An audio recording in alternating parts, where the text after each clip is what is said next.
Student, हम लोग दक्षिण भारत के इतिहास के विषय में अध्ययन कर रहे हैं। ये हम लोग का तीसरा लेक्चर है।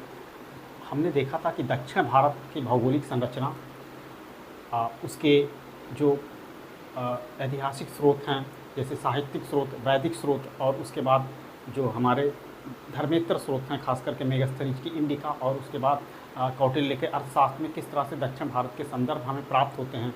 संगम साहित्य में दक्षिण भारत के संदर्भ किस तरह से प्राप्त होते हैं।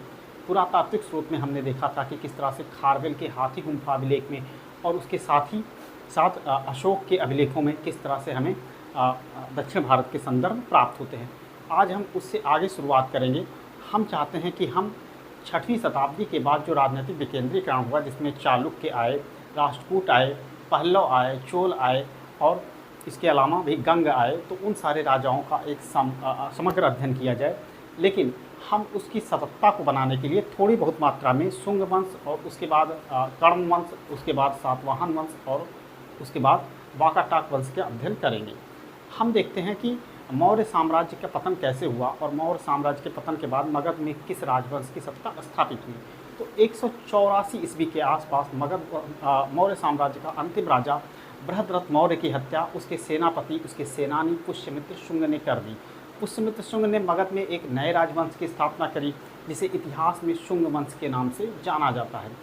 शुंग वंश को माना जाता है कि यह एक ब्राह्मण राजवंश था और इसने ब्राह्मण और वैदिक धर्म को प्रोत्साहित किया, और मौर्य के काल में जो जैन और बौद्ध धर्मों की उन्नति हुई थी, कहीं ना कहीं इसके शासनकाल में बाधित हुई, ऐसा माना जाता है। लेकिन कई सारे इतिहासकार मानते हैं कि ऐसा नहीं था। शुंग काल में भी वैदिक धर्म के साथ साथ ही जैन और बौद्ध धर्म की उन्नति होती रही। इसके बारे में वो अपने साक्ष्य प्रकट करते हैं कि भरहुत का जो स्तूप है वो शुंगों के काल में निर्मित हुआ, और कई सारे विहार और गुहा लेख जो है शुंगों के काल में निर्मित होना प्रारंभ हुए, क्योंकि द्वितीय शताब्दी ईस्वी पूर्व में हीनयान बौद्ध धर्म का काफ़ी ज़्यादा उत्थान हुआ।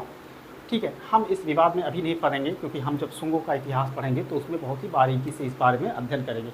हम अभी देखते हैं कि 184 ईस्वी के आसपास मौर्य साम्राज्य के अंतिम राजा बृहद्रथ मौर्य की हत्या उसके सेनापति पुष्यमित्र शुंग ने कर दी। पुष्यमित्र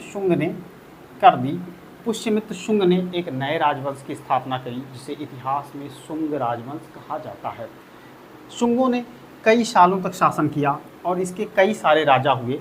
ठीक है, अंतिम जो राजा है इसका देवभूति है, लेकिन इसका जो सबसे प्रसिद्ध राजा है पुष्यमित्र शुंग के बाद वो है भागभद्र। भागभद्र को हम किसी विजय से, उसके प्रशासन से, उसके सांस्कृतिक उपलब्धियों से नहीं जानते हैं। उसके संदर्भ में अक्सर एग्जाम में पूछा जाता है एक महत्वपूर्ण घटना की बात, जिसमें तक्षशिला के राजा एंटियाल कीट्स ने अपने राजदूत हेलियाडोरस, नाम बहुत इंपॉर्टेंट है, हेलियाडोरस को भागभद्र के दरबार में भेजा। भागभद्र इस वंश का 9वां शासक है। इसके दरबार में भेजा और इसने क्या किया, भागवत धर्म को अंगीकृत कर लिया और उसने विदिशा में एक 8 पहला जो है गरुड़ स्तंभ की स्थापना की।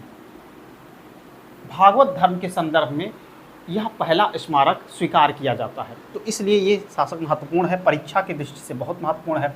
शुंग वंश का 9वां शासक है। इसके काल में तक्षशिला के वन राजा एंटियाल कीट्स ने अपने राजदूत हेलियाडोरस को विदिशा भेजा और विदिशा में उसने एक गरुड़ स्तंभ की स्थापना की, जो भागवत धर्म के संदर्भ में कोई पहला स्मारक है।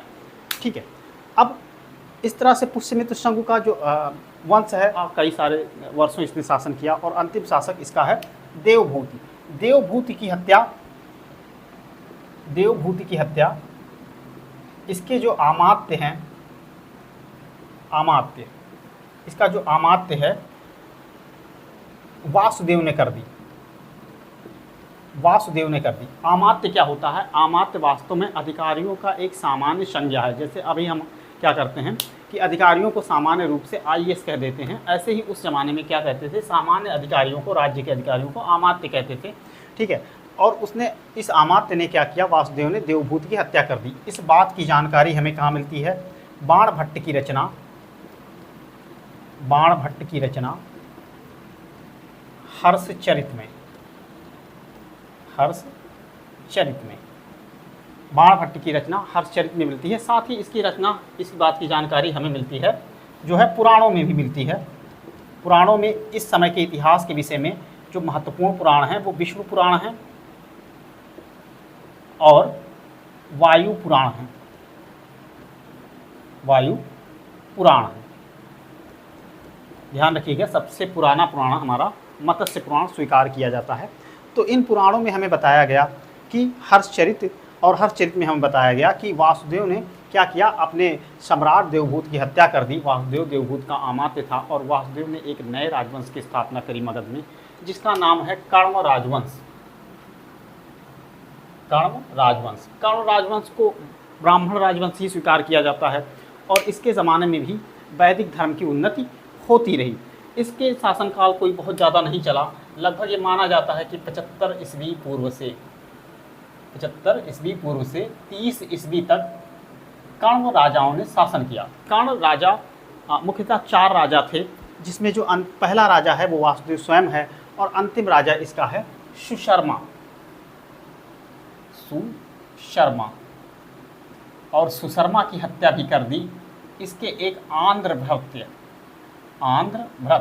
का मतलब होता है नौकर। इसके एक आंध्र नौकर ने कर दी, जिसका नाम बताया गया है शिमुक या सिंधुक ने। इस घटना की जानकारी भी हमें बाण की रचना हर्षचरित से ही मिलती है। साथ ही साथ वायु पुराण और विष्णु पुराण में भी इसके संदर्भ हमें प्राप्त होते हैं।